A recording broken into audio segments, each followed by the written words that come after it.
Ассалаумалейкум достар, бүгін біз стратегия жайында әңгіме қозғаймыз. Стратегияны білмесеңіздер, рынокқа кірмей қойыңыздар.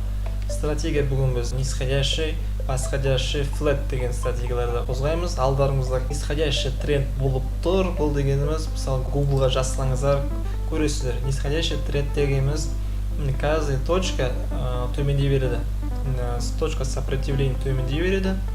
Восходящий трендте каждый раз точка жоғарылай береді. Міне қарап отырсаңыз, каждый раз точка төмендей берген.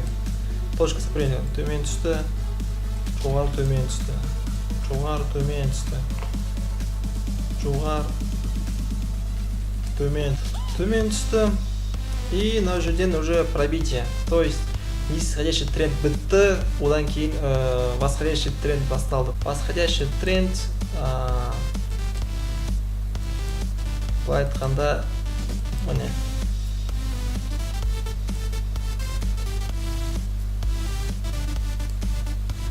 нисходящий, восходящий тренд көрдіңіздер ғой. Бұндай графиканы көп отырып іздесеңіздер таба аласыздар. Мысалы, мына тоже восходящий тренд. Қазір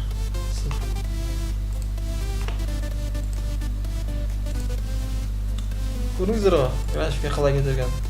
Жоғары шығады, төмен түседі. Что за фигня? Мне каждый раз жоғары, көрдіңіздер ғой. И пробитие.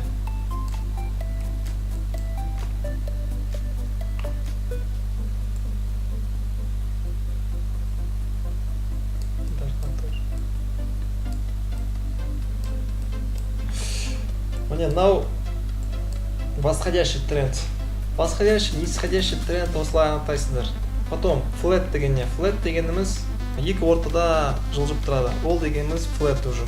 Тапқан флет сіздер көрсетейін. Флет дегеніміз көріңіздер ғой. Төмен точка. Көріңіздер ғой, флет, былай кеткен көріңіздер ғой, былай. И пробитие. Былай қалғанда флет деген мынау. Стратегия деген осындай, басқа да стратегиялар көп. Всегда, достар, основном нисходящий тренд, потом флет, потом восходящий тренд. Осы үш бұл фундамент деп аталады. Бұны фундаментті білген дұрыс, білу керек.